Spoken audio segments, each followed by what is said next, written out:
dearth. It's one of those terms you'll hear beekeepers talk about as if it is the end of the world or some terrible plague. By definition, the word dearth means scarcity or lack of something. So when beekeepers are talking about it, they are talking about a lack of food. When it is warm out and there is a dearth, that will lead to bees robbing each other, which will lead to bees dying. The queen will stop laying so much, or maybe even stop laying altogether. There will be no new food coming in, but a lot of food still being consumed in order to feed the developing bees, the brood, as well as the adult bees that are using up energy, foraging, and robbing. So what are the signs of a dearth, and what can the beekeeper do about it? And what should the beekeeper not be doing? Because sometimes the beekeeper can actually do more harm than good when they are trying to help their bees. Well, signs of a dearth are very similar to signs of robbing, because when there's a dearth, they start to rob. So in the video description below, I do also have a video about robbing, signs of robbing, and what to do about it.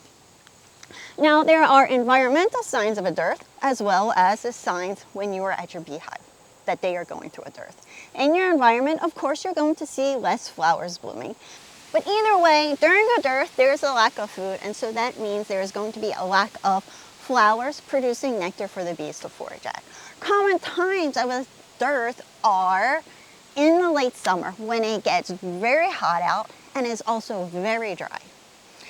Other times of dearth is after a really long spell of a lot of rain. But the signs that your specific beehive are going through a dearth would be that you are seeing a cranky behavior, or when you open the hive, they are more defensive than normal. You're going to see a lot less laying inside the hive by the queen bee. And that is why we fill out inspection sheets, so that we can compare how much the queen was laying over the spring and summer compared to how it changes over the course of the summer ending and the fall beginning. You're also going to see just a lot less activity by the bees. You might see a higher population of bees inside, or just hanging out on the landing board, not so many bees coming and going. So there won't be a ton of bees flying in and out of the hive. There will be more bees just moseying around the hive with not much to do, or hanging out on the landing board just standing around and not as busy. Another great way to see if your hive is going through a period of dearth is to have a hive scale on it. This is another great way that we can observe our bees without having to be so intrusive by opening the hive. And we can see that the weight of the hive is going down. But the big problem with the dearth is that the bees then rob each other. And that will cause a very loud buzzing sound at the entrance. It will cause a lot of activity coming and going from the hive, but not bees just hanging out at the entrance, but going straight in and straight out. You will see bees hanging out around the hive, not just at the entrance, trying to find alternative ways to get in the hive, little gaps and crevices for them to get in. You will see bees trying to sting each other on the lid of the hive or at the bottom board on the ground, and you will also see a larger quantity of dead bees on the ground outside your hive entrance. So that's why having beehives on concrete slabs, or just clearing away the entrance so there's not a lot of tall grass in front of your hive is very helpful, because there are a lot of ways that we can monitor our hives and see how they are doing other than opening it up. And when it comes to times like this, robbing, dearth, you will actually do more for your bees by hanging out by the entrance, preferably with a veil on. Don't do what I'm doing right now. Protect your eyes and your nose and your ears and your mouth.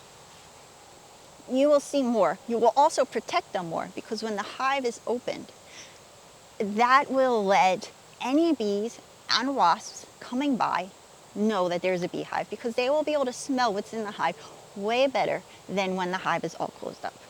It is okay if you are not sure about this. The best thing is to just keep an eye on your hive, be proactive, understand the signs of it, and know what to do if it happens. And you can always just help them the best you can in case there is a dearth. If you think a dearth is going on, or you are expecting one to happen soon, the first thing we can do is reduce the entrance. Now, if it is hot out in the 90s, hotter than that, if you're seeing lots of bearding at the entrance, which is a lot of bees clustered up at the entrance in the daytime or the evening, do not do this. But if you have a reason to think there is robbing, or you're going to be putting feed in the hive and you are not seeing that bearding or hot temperatures, then reduce the entrance. For this hive, since it's larger, it's 2 brood boxes, and there is enough activity, I am going to reduce it to this larger size. But you can see that most of the bees are really just hanging out here. They're not using this whole entrance anyway. And this is as a precaution. If I am going to be feeding my bees, I do not want them to have a large entrance that they need to guard. I want to prevent my beehive from being easily robbed. If you think your hive is being robbed, going through a dearth, or what might be happening soon, another thing you want to do is keep your inspection short. Not have your hive open for robbers to be able to smell the beehive. Definitely don't leave propolis, beeswax, honey, spill syrup on the ground, or leave used equipment on the ground near your hives.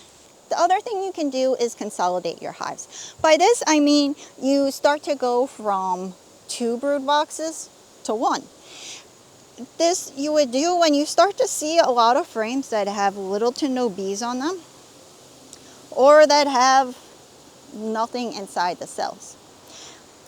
This hive is not ready to be consolidated yet. Although there are frames that have nothing inside the cells or no brood inside the cells and very little food, there is still a high population.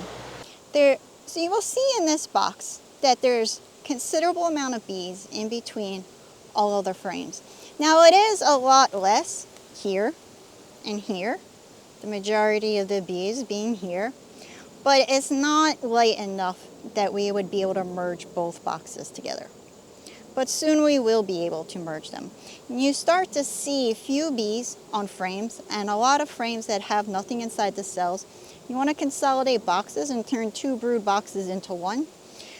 Because during times of dearth and robbing, the times when you want the amount of space that the bees have to keep an eye on and defend as small as possible. The most common thing people do, and seems like the most obvious during a time of lack of food, is to feed their bees.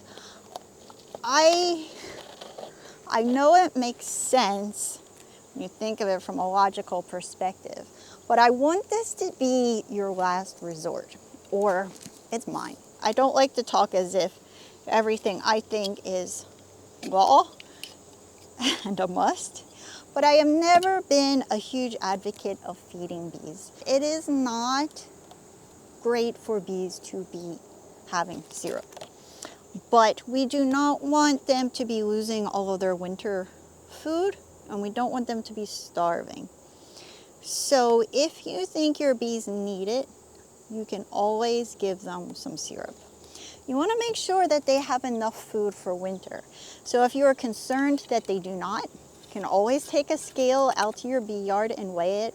On average, a lot of the United States hives will do well with 30-35 pounds of honey on it over winter.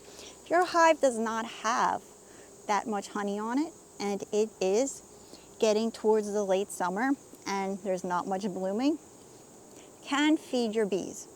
If you're concerned that there is robbing or small hive beetle populations are getting high, you can take some of that food, those frames of honey that you want your bees to have for winter, and you can put it in a refrigerator or freezer temporarily until you are ready to close your hive up for winter, and you can put some feed in your hive. The thing is that this can encourage robbing, especially if you are adding supplements to it. So, and it's not great for the bees. This is really just to keep them from dying. Or not, and to keep the queen laying so that you have a good, healthy, good-sized cluster for winter time. So, do not make feeding your bees the immediate go-to as soon as you think that there's not a lot of flowers blooming.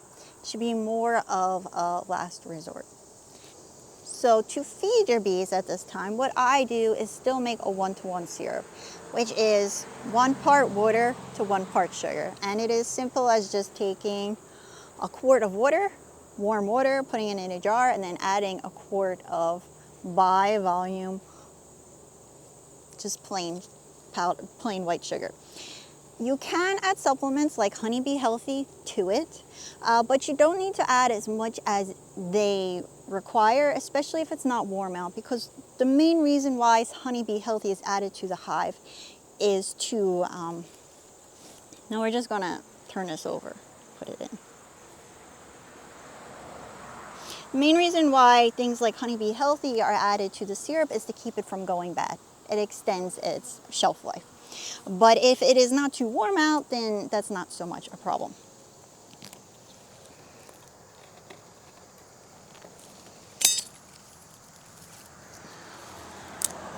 You can still add a little bit to it. You can add like half of the amount, which would be maybe half a teaspoon for a quart, because it can help attract the bees to it so that they know it is in there.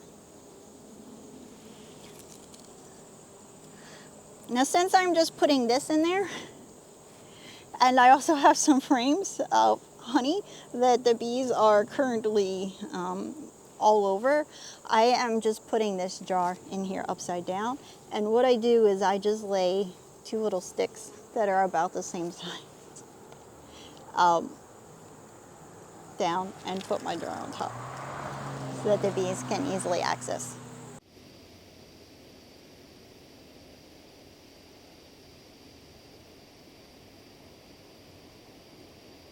Other things you want to do is, things you don't want to do is, you do not want to put pollen patties in your hive this time of year. It is not necessary and is also going to encourage small hive beetle infestations. So small hive beetle traps underneath the lid.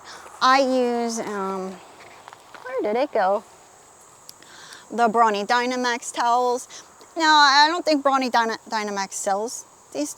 I don't think Brawny Dynamax towels are sold anymore, but a lot of beekeeping supply sites, I have a link in the video description, sell these towels, but they're yellow and they do the same exact thing, and they're called beetle whatevers. And they can be put on the lid, as well as numerous other traps can be put under the lid. And if you're in an area that has a very mild winter, then, and there are small hive beetles in the area, then I would encourage you to get the screened bottom with oil trap below it. You do not want entrance feeders. You don't want to feed your bees at the entrance and make it easy for other bees and wasps to smell that. You want the feeders inside the hive. And you don't want to leave any used equipment, wax, pieces of comb, pollen, propolis on the ground outside the hives. You want to make sure that when you're pouring syrup, you're being careful about it. You're not spilling it anywhere around the hive and putting it just directly on in the hive. And of course, if it is hot, then open up the entrance so that the bees can beard, so that they can fan their wings to cool down the hive. Don't have to open the hive often this time of year. You really want to monitor the entrance more than anything. And you can always just very quickly check to see if your bees need more feed by peeking under the lid. If you have reason to think that you could take the feed off, then take it off and see what happens. Just because the bees are taking the syrup doesn't necessarily mean that they need the syrup. So if there is adequate food inside the hive, or if they are at least not eating through it and the same amount of food is in the hive, and you have enough feed either in the hive or stored up somewhere in your house that you do not need to, the bees don't need more for wintertime, then take the feed out. And now you have been schooled on the rules of dearth. Thanks for watching. If you have any extra tips, I would love to hear about them in the comments. See you next time.